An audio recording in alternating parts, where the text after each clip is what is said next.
மண்பானை வீடு. ஆனந்தபுரம் அப்படிங்கிற கிராமத்துல வெயில் அதிகமாயி பூமிய சுட்டுக்கிட்டு இருந்தது. ஷீட் வீடு வெயில்ல கொழுந்து விட்டு எரிஞ்சது. இதனால அந்த ஷீட் வீட்டுக்குள்ள இருக்க முடியாம கவலைப்பட்டுக்கிட்டு வெயில் தாங்க முடியாம வாசல்ல வந்து உக்காந்துக்கிட்டு கண்ணீர் விட்டுக்கிட்டு இருந்தா. வெயிலுக்கு கண்ணீரும் காஞ்சிக்கிட்டு இருந்தது. அவங்க வீட்டுல வறட்சி அப்படிங்கறது அதிகமா இருந்துச்சு. ஐயோ கடவுளே, எதுக்குப்பா எங்களுக்கு இந்த மாதிரி ஒரு வெயில கொடுத்து எங்களுக்கு இவ்ளோ கஷ்டத்தை கொடுத்துருக்க. இந்த வெயில்ல இந்த வீட்டுல இருக்க முடியாம தினம் நாங்க செத்துக்கிட்டு இருக்கோம். என் பொண்ணு டவுனுக்கு போய் கஷ்டப்பட்டு வேலை செஞ்சுக்கிட்டு வந்தாலும் மதி அவளுக்கு இந்த வீட்டுல தூங்க முடியல அப்படின்னு நினைச்சுக்கிட்டு இருக்கும் போதே புஜ்ஜி பழைய சைக்கிள்ல வீட்டுக்கு வந்துச்சு. என்னோட படிப்பால என்னோட புத்திசாலித்தனத்தினால உங்களுக்கு நிம்மதியா ஒரு வாழ்க்கையை கொடுக்கலனா எதுக்குமே எனக்கு இந்த வாழ்க்கை? புஜ்ஜி, நம்ம தரித்திரம் தான் நம்மள சாகடிக்குது.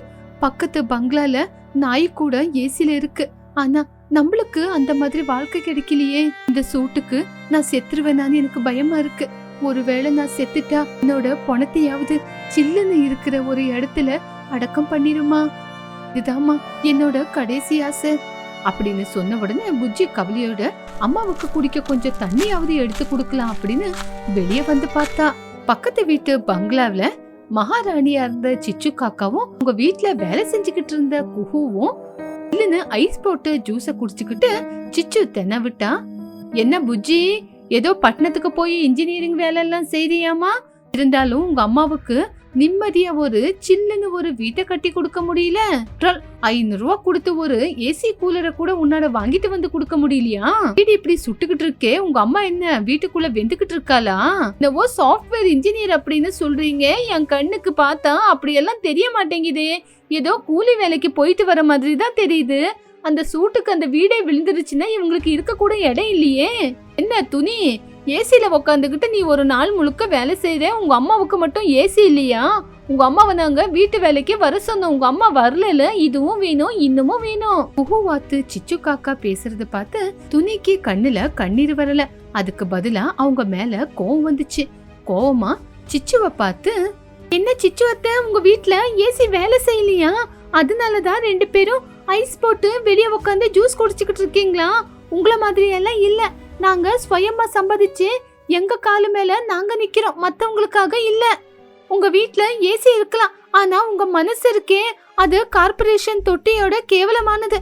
எப்படி நாறுது பாத்தீங்களா? உங்க கையில பணம் இருக்கலாம், ஆனா உங்க வீட்டுல கட்டி போட்டிருக்கீங்களே நாய், அதுக்கு இருக்கிற நன்றி விசுவாசம் கூட உங்களுக்கு இல்ல. குஹு கோவமா, சிச்சோ பாத்தியா இவளுக்கு எவ்வளவு திமிருன்னு? எடுக்கிறது பிச்சை வேலை, இருந்தாலும் இவளோட திமிரு அடங்குதான்னு பாக்குறியா இவள? குஹு கொஞ்சம் வாய மூடுறியா? அந்த வீட்டுல நீ மட்டும் பாத்திரம் கழுவுற வேலை தானே செஞ்சுக்கிட்டு இருக்க. உங்க அம்மா பாத்திரம் கழுவிக்கிட்டு இருந்தாங்க, அதே வேலை தானே இப்ப நீ செய்யற. எங்க அம்மா அந்த வேலைக்கு வர மாட்டாங்க, அது அவங்களோட தன்னம்பிக்கை. உங்கள மாதிரி ஆளுங்க கையடியில வந்து வேலை செய்யறதோட கூலி வேலை செய்யறது எவ்வளவோ மேல. சிச்சு, உன்னோட மேக்கப் வெயில்ல கரைஞ்சு போய் பேய் மாதிரி தெரியற. சீக்கிரமா போய் மூஞ்ச கழுவிக்கோ, இல்லனா அந்த ஜனங்க கூட மூஞ்ச பார்த்து பயந்துருவாங்க. புஜ்ஜியோட வார்த்தையை கேட்டு அவங்களுக்கு கோவம் வந்துச்சு. இருந்தாலும் எதுக்கு புஜ்ஜி கூட தகராறுன்னு வீட்டுக்குள்ள போயிட்டாங்க. நைட்டு 1 மணி. பகல்ல அடிக்கிற வெயிலுக்கு நைட்ல வீட்டுக்குள்ள படுக்கவே முடியல. அனல்னால வீட்டுக்குள்ள படுக்க முடியாம, துணிக்கு மூச்சு வாங்கவும் முடியாம வீட்டை விட்டு வெளியே வந்து வெளிய திண்ணையில உக்காந்துக்கிட்டு அனலுக்கு தூங்கவும் முடியாம உட்காரவும் முடியாம உக்காந்து துணிக்கு இடுப்பு வலியே ஆரம்பிச்சிருச்சு. இடுப்பு வலி தாங்க முடியாம, புஜ்ஜி உக்காந்து முதுவெல்லாம் வலிக்குதுமா. நாளைக்கு காலையில வரைக்கும் நான் உயிரோட இருப்பனா இல்லையானே எனக்கு தெரியல. ஒருவேளை நான் எந்திருக்காம அப்படியே செத்துட்டேனா அந்த கிணத்துக்கடியில அந்த மரத்துக்கடியில சில்லுன்னு இருக்கிற இடத்துலயே என்ன சமாதி பண்ணிடுறான். இதுதான் என்னோட கடைசி ஆசை, இது எனக்கு நிறைவேற்றி கொடுமா. அந்த சிச்சு பேசுற வார்த்தையெல்லாம் என் நெஞ்சில முள்ளு மாதிரி குத்திக்கிட்டு இருக்கு. நம்மளால இந்த வெயில்ல எந்த வேலையும் செய்ய முடியல, நம்ம வேலைக்காவாதவங்களா ஆயிட்டோம். அந்த சந்திரன் கூட நம்மள பார்த்து சிரிக்கிறான். அப்படி சொல்லி புஜ்ஜிய கட்டி புடிச்சுக்கிட்டு தேம்பி அழுந்துகிட்டு இருந்தது. அப்பதான் புஜ்ஜி அவங்க அம்மாவை பார்த்து, அம்மா அப்படியே பேசாதீங்கம்மா, நீங்க இப்படி கஷ்டப்பட்டு பேசுறத என்னால தாங்க முடியல. அந்த சிச்சு அத்தாவோட வார்த்தை என் நெஞ்சில முள்ளா குத்திக்கிட்டு இருக்கு. ஆனா எனக்கு புத்தி இருக்கு, நாளையில இருந்து உங்களை சில்லுன்னு இருக்கிற ஒரு வீட்டுக்குள்ள உட்கார வைக்கிறேன். என்னோட படிப்பால என்னோட புத்திசாலித்தனத்தினால நான் கண்டிப்பா உங்களை அந்த மாதிரி ஒரு வீட்ல உட்கார வைப்பேமா. இந்த சிச்சு அத்தை அவங்க ஏசி காசை கட்ட முடியாம எப்படி தவிக்க போறாங்க பாருங்க. மறுநாள் புஜ்ஜி தன்னோட ஆபீஸுக்கு லீவு போட்டு அவங்க அம்மாவை சில்லுன்னு இருக்கிற ஒரு வீட்ல உட்கார வைக்கணும்னு மனசுல ஒரு கோரிக்கையோட மண்ணுல கை வச்சு அதோட பிஞ்சு கைங்க அந்த மண்ணுல தவிச்சுக்கிட்டு இருந்தது. இருந்தாலும் தன்னோட தாய்க்காக ஒரு வீட்டை கட்ட போறோம் அப்படிங்கிற ஒரு எண்ணம் மட்டும்தான் அதோட மனசுக்குள்ள ஓடிக்கிட்டு இருந்தது. சிச்சு புஜ்ஜிய பார்த்து, என்ன புஜ்ஜி, சாஃப்ட்வேர் வேலைய விட்டுட்டியா? இப்போ மண் பானைய செஞ்சு விற்க போறியா என்ன? மண்ணுல குதிச்சுக்கிட்டு இருக்க. ஓஹோ, சாஃப்ட்வேர் வேலைய விட்டுட்டு உங்க அம்மா மாதிரி நீயும் கூலி வேலை செய்யலான்னு முடிவு எடுத்திருக்க போல. பாரு சிச்சு அத்தை, நான் பானையை விற்க போறேன்னா உன்னோட திமிர விற்க போறேனான்னு கொஞ்ச நாள்ல தெரியதானே போகுது. இந்த மாதிரி வயசுல இருக்கிற பசங்க கிட்ட உன் திமிர காட்டாம வயசுல இருக்கிற பெரியவங்க கிட்ட போய் உன்னோட திமிர கக்கு. இந்த மாதிரி பசங்க மூளையில எதான ஓடுதுன்னா அது ஒரு கலை. அந்த கலைனால நாங்க எதை வேணாலும் சாதிக்க முடியும். அதோட மதிப்பு உன் தங்கம் பணத்துக்கு ஈடாகாது. உனக்கு பணம் திமிர அதிகமா இருந்தா நான் என்னோட புத்திசாலி தனத்தினால அழகான முயற்சி பண்ண போறேன் அப்படின்னு சொல்லி மண் பானையில வீட்டை கட்ட ஆரம்பிச்சது. அழகான பெரிய பானை வீட கட்டிச்சு. 2 மரத்துக்கு நடுவுல அழகான பெரிய பானை வீடு.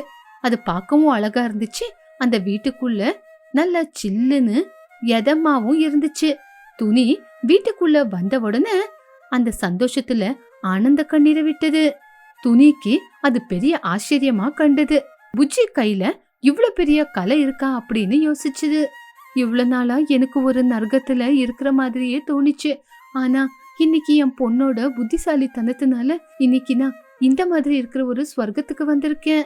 ஜி, நீ எனக்காக இவ்ளோ அழகான ஒரு வீட்டை கட்டி கொடுப்பேன்னு நான் கனவுல கூட யோசிக்கல. நீ பட்ட கஷ்டத்துக்கு இன்னைக்கு நம்ம இந்த பலன் அனுபவிக்கிறோம். டோட்டோ பன்னு கூட புஜ்ஜியோட வீட்டுக்கு வந்து புஜ்ஜியோட வீட்டை பார்த்தாங்க. அக்கா, இந்த வீடு எவ்வளோ சில்லுன்னு இருக்கு. எங்க வீட்டுல ஏசி இருந்தாலும் எங்க வீடு இவ்வளோ சில்லுன்னு இல்ல. நான் இங்கே இருக்கட்டா? இப்படி இருக்கும்போது வெயில் அதிகமாயி அந்த ஊர்ல டிரான்ஸ்பாரம் வெடிச்சு யாரு வீட்லயுமே கரண்ட் இல்ல. குஹு சிச்சு 2 பேரும் கரண்ட் இல்லாம வீட்டுக்குள்ள சூட்டோட அனல் தாங்க முடியாம 2 பேரும் வீட்டு வாசலுக்கு வந்து நடக்க ஆரம்பிச்சாங்க. அந்த பக்கம் இந்த பக்கம் ராத்திரி முழுக்க அழிஞ்சாங்க. குஹு, கரண்ட் இல்லாம நம்மளால வீட்டுக்குள்ள இருக்க முடியல. வீட்டுக்குள்ள ஒரே அனலா இருக்கு. நம்மளால இந்த சூட்லயும் இருக்க முடியல. இந்த சூட்டையும் நம்மள விட்டு தள்ளியும் இருக்க முடியாம நம்ம தவிக்கிறோம். சிச்சோ, ஏசி இல்லனா நம்மளோட கதை என்ன? காத்து இல்லாம நம்ம எவ்வளவு கஷ்டப்பட்டுக்கிட்டு இருக்கோம்னு நீயும் பார்த்ததானே? அவங்க 2 பேரும் பேசிக்கிட்டு புஜ்ஜியோட வீட்டை திரும்பி பார்த்தாங்க. அழகான பானை வீடு. அம்மாவும் பொண்ணும் அழகா வீட்டுல சில்லுன்னு தூங்கிக்கிட்டு இருக்கிறத சிச்சு பார்த்துச்சு. உடனே பன்னு வீட்டை விட்டு வெளியே வந்து சிச்சுவை பார்த்து, சிச்சு அத்தை, உங்க வீட்டுல ஏசி வேலை செய்யலையா? அதனாலதான் நீங்க 2 பேரும் வீட்டு வாசல்ல அந்த பக்கம் இந்த பக்கம் அழியறீங்களா? 1000 கணக்குல நீங்க ஏசிக்கு பில்லு கட்டினா கூட இன்னைக்கு பாத்தீங்களா ஏசி இல்லாம நடு வீதியில தெரிஞ்சுக்கிட்டு இருக்கீங்க. புத்திசாலித்தனம் தான் கிரேட்டுன்னு இன்னைக்காவது உங்களுக்கு புரியுதா? வாசல்ல போய் உக்காந்துக்கிட்டு சில்லுன்னு வர காத்தையாவது அனுபவிங்க. அப்படியாவது உங்களுக்குள்ள இருக்கிற ஏசி திமிரு போகுதான்னு பாக்கலாம். நீ இவ்வளவு நாளா விட்ட கண்ணீருக்கு இன்னைக்குதான் அவங்களுக்கு நிம்மதியா அடைக்கலம் கிடைச்சிருக்கு. மறுநாள் காலையில குஹு சிச்சு 2 பேரும் அசிங்கப்பட்டுக்கிட்டு தலைய தொங்க போட்டுக்கிட்டு புஜ்ஜியோட வீட்டுக்கு போய் வீட பார்த்தாங்க. ஏய் புஜ்ஜி, நேத்து நைட்டு நீ நிம்மதியா தூங்குனேன்னு ரொம்ப திமிரெடுத்து ஆடாத. புத்திசாலித்தனம் இவ்வளவுதான் இருக்கிறது அப்படின்னு சொல்லிக்கிட்டு இருக்கும் போதே துணி வீட்டை விட்டு வெளியே வந்து, உங்ககிட்ட பணம் இருக்குன்னு திமிரு பிடிச்சி ஆடாத. என்கிட்ட இருக்கிற நல்ல குணத்தை பார்த்து நீயும் எப்படி இருக்கணும்னு கத்துக்கோ. உங்ககிட்ட அவ்வளவு பணம் இருந்து என்ன பிரயோஜனம்? வீட்டுக்குள்ள காத்து இல்லைன்னு நேத்து நைட்டு நாய் மாதிரி வெளியே தெரிஞ்சுக்கிட்டு இருந்தியே.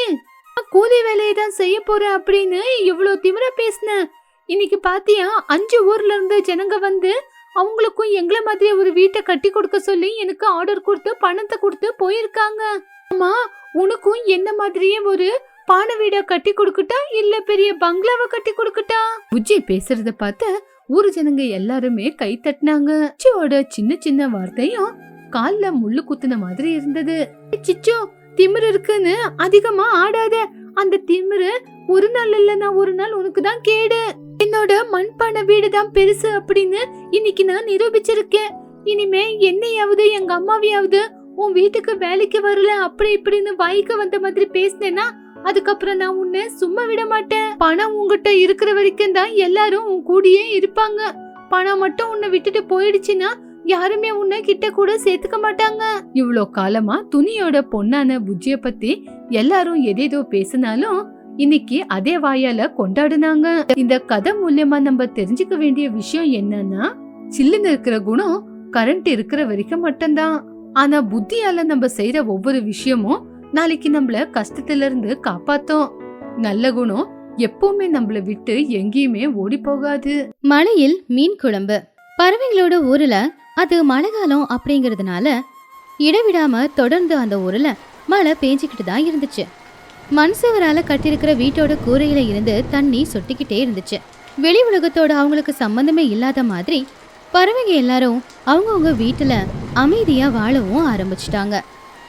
அம்மா, இன்னும் எத்தனை நாளைக்குமா இப்படி தனியா வீட்டுக்குள்ளேயே இருக்கணும்? வெளியில போய் விளையாடணும் போல இருக்குமா?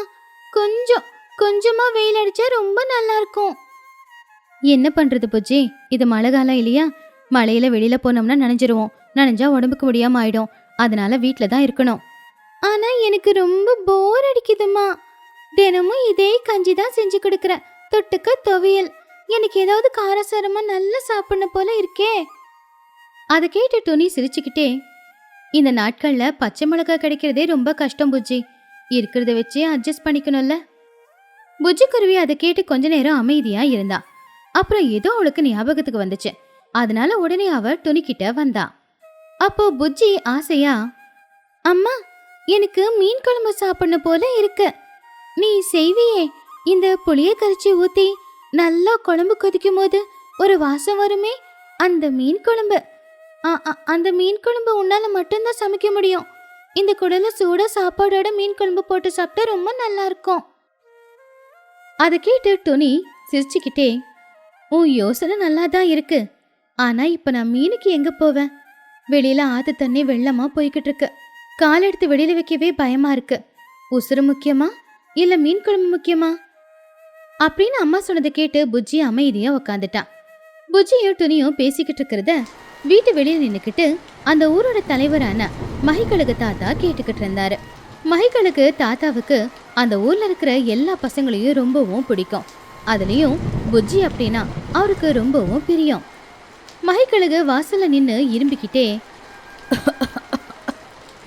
என்னமாச்சு புஜ்ஜி, ஏன் முகம் வாடி போயிருக்கு? ஒன்னும் இல்ல தாத்தா, அம்மா மீன் குழம்பு செய்ய முடியாதுன்னு சொல்றாங்க. அப்பட்டு நீ தயக்கமா, ஐயோ அப்படி இல்லைங்கய்யா, இந்த மழையில மீன் பிடிக்க போறது ஆபத்துன்னு சொல்லிக்கிட்டு இருந்த அவ்வளவுதான். அப்போ மகிக்கழுகு துணியை பார்த்து, வெளியில போறது ஆபத்துன்னு எனக்கும் தெரியும். ஆனா நான் இருக்கும்போது இந்த ஊர்ல இருக்கிற குழந்தைங்க யாரும் கஷ்டப்படக்கூடாது. துணி, நீ போய் மீன் குழம்புக்கு என்ன தேவையோ எல்லாத்தையுமே ஏற்பாடு பண்ணு. நான் போய் குழம்புக்கு தேவையான மீனை பிடிச்சிக்கிட்டு வரேன். அப்போ துணி தயக்கமா, வேணாங்க, தண்ணி அதிகமா இருக்கு, இப்ப போன ஆபத்து.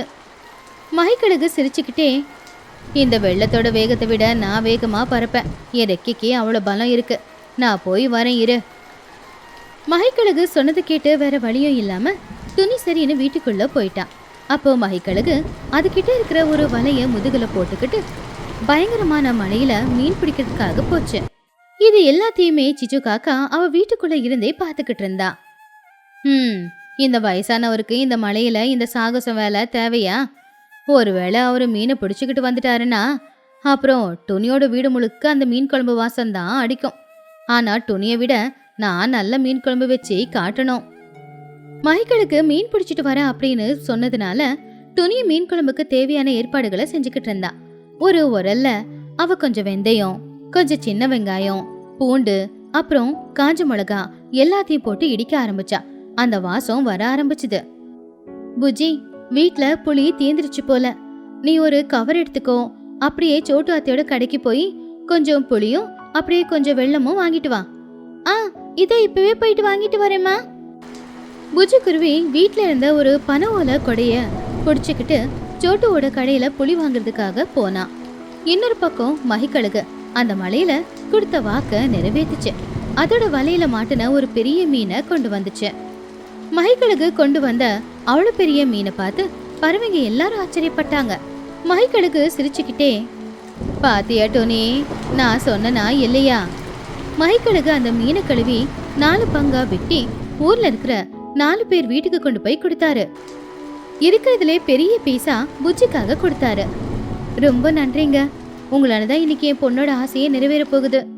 துணிக்குருவி அந்த மீன் பீஸ்ல உப்பு, காரம், மஞ்சத்தூள் எல்லாத்தையும் போட்டு கலந்து வச்சா. புஜ்ஜி வாங்கிட்டு வந்த புளிய ஊற வச்சா. அடுப்பு பத்த வச்சு அது மேல ஒரு மண் பாத்திரத்தை வச்சு துணி மீன் குழம்பு செய்ய ஆரம்பிச்சா. இத எல்லாத்தையும் பக்கத்து வீட்ல இருந்து பார்த்து சிச்சு காக்கா பொறாம பட்டுக்கிட்டு இருந்துச்சு. சிச்சுவுக்கும் மீன் துண்டு கிடைச்சது. ஆனா துணி செய்யற மாதிரி பொறுமையா நல்லபடியா சிச்சுவுக்கு சமைக்க வராது. ஆனா இன்னொரு பக்கம் துணி ரொம்பவும் நல்லபடியா மீன் குழம்ப செஞ்சுக்கிட்டு இருந்தா. மீன் துண்ட குழம்புல போட்டு தீய கம்மியா வச்சு ஒரு 20 நிமிஷம் குழம்ப நல்லா கொதிக்க விட்டா.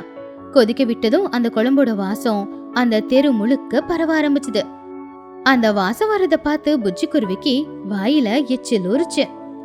அம்மா, பசி 10 மடங்கு அதிகமாகுதுமா. குழம்பு ஆக இன்னும் எவ்வளவு நேரம் ஆகும்? துணி சிரிச்சுக்கிட்டே, இதோ ஆயிடுச்சுமா, இறக்க போறேன். குழம்பு கொதிச்சிருச்சு, மீனும் வெந்துருச்சு, இரு உனக்கு கொடுக்கறேன். துணிக்குருவி அடுப்புல இருந்து மீன் குழம்பை இறக்கி சூடா சாப்பாடு வடிச்சா. அதுக்கப்புறம் 2 பேரும் வாழை இலைய போட்டு சுட சுட சாப்பாடையும் போட்டு அதுல நடுவுல மீன் குழம்ப ஊத்தி புஜ்ஜிக்கு சாப்பிடுறதுக்காக துணி சுட சுட கொடுத்தா.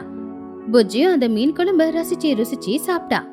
அப்பா, அம்மா, இந்த உலகத்துல இதை விட சுவையானது வேற எதுவுமே இருக்காதுமா. அதை கேட்டு துணியும் சந்தோஷமா, உனக்கு பிடிச்சிருக்கா? நீ சந்தோஷமா இருந்தா எனக்கு அது போதும். பொண்ணு சந்தோஷமா சாப்பிடுறத பார்த்து துணிக்கு மனசுக்கு திருப்தியா இருந்துச்சு. ஆனா அப்பதான் பக்கத்து வீட்டு சிச்சுவோட ஞாபகம் வந்து ஒரு சின்ன கிண்ணத்துல மீன் குழம்பு ஊத்தி புஜ்ஜி கிட்ட கொடுத்தா துணி. புஜ்ஜி, இந்த குழம்பு எடுத்துக்கிட்டு சிச்சு அத்தைக்கு கொடுத்துட்டு வா. மழையில அவளும் எதுவும் சமைச்சிருக்க மாட்டா. பகிர்ந்து கொடுக்கும் போதுதான் சுவை இன்னும் அதிகமாகும். புஜ்ஜி குருவி உடனே அந்த கிண்ணம் மீன் குழம்பு எடுத்துக்கிட்டு சிச்சுவோட வீட்டுக்கு போனா. துணியோட அன்பை பார்த்து சிச்சுக்காக ரொம்பவும் சந்தோஷப்பட்டா. அந்த குழம்பு சாப்பிட்டு பார்த்து துணியோட கைப்பக்குவத்தையும் அவளுடைய நல்ல குணத்தையும் அவளால பாராட்டாம இருக்க முடியல. அன்னைக்கு வெளியில பயங்கரமா மழை பெஞ்சாலும் அந்த ஊர் முழுக்க எல்லார் வீட்டிலையும் மீன் குழம்பு வாசம் தூக்கிக்கிட்டு இருந்துச்சு. சமைச்சு சாப்பிடுறதுல இல்ல சந்தோஷம், பகிர்ந்து சாப்பிடுறதுதான் இருக்கு சந்தோஷம் அப்படிங்கறது அந்த ஊர் பறவைங்க எல்லாரும் சேர்ந்து நிரூபிச்சிருந்தாங்க.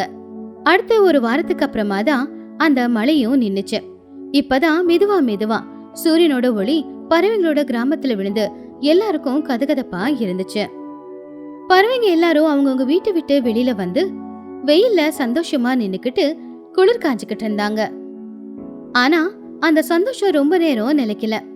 ஐயோ, அரிசி மூட்டையெல்லாம் நனைஞ்சு போச்சு. மேல கூரையில இருந்து விழுந்த தண்ணி எல்லாம் அரிசி மூட்டையில தான் விழுந்திருக்கு போல. அரிசி எல்லாம் பூரண போத்து போச்சே. அடுத்து நான் வியாபாரத்தை எப்படிதான் செய்யறது? அப்படி சோட்டுவோட அழுகை சத்தம் கேட்டு பறவைங்க எல்லாரும் அங்க வந்தாங்க. எடவிடாம பேஞ்ச மழையில கடையோட கூரை மூலமா கீழே விழுந்த தண்ணியால கடையில இருக்கிற பொருட்கள் எல்லாம் வீணா போச்சு. பாவம், அதனால சோட்டு கிளியோட கடையோட நிலைமை ரொம்ப மோசமா தான் இருந்துச்சு. மீன் குழம்பு வாசம் இன்னும் வீட்டை விட்டு போகல. ஆனா அதுக்குள்ள ஒரு சோக கதையும் நடந்துச்சு. சிச்சு காக்காவுக்கு ராத்திரி சாப்பிட்ட அந்த குழம்போட மனம் இன்னும் ஞாபகத்துல இருந்துச்சு. துணியோட பாசத்தை பார்த்து சிச்சு காக்கா முழுசா மாறி இருந்தா. இப்போ சோட்டுவோட கவலைய பார்த்து சிச்சுவுக்கும் ரொம்ப கவலையாச்சு. அதனால உடனே சிச்சு துணியோட வீட்டுக்கு போனா. துணி, பாத்தியா சோட்டு எவ்வளவு வருத்தப்பட்டு அலறான்னு? பாவம், எல்லாருடைய வீட்டிலையும் சாப்பிட கூட எதுவும் இல்லையாமா. அத கேட்டு துணி குருவி, ஆமா சிச்சு, கேள்விப்பட்டேன். ஆபத்துன்னு வரும்போதுதான் நாம எல்லாரும் தைரியமா இருந்து ஏதாவது பண்ணணும். வா, ஏதாச்சும் பண்ணலாம்.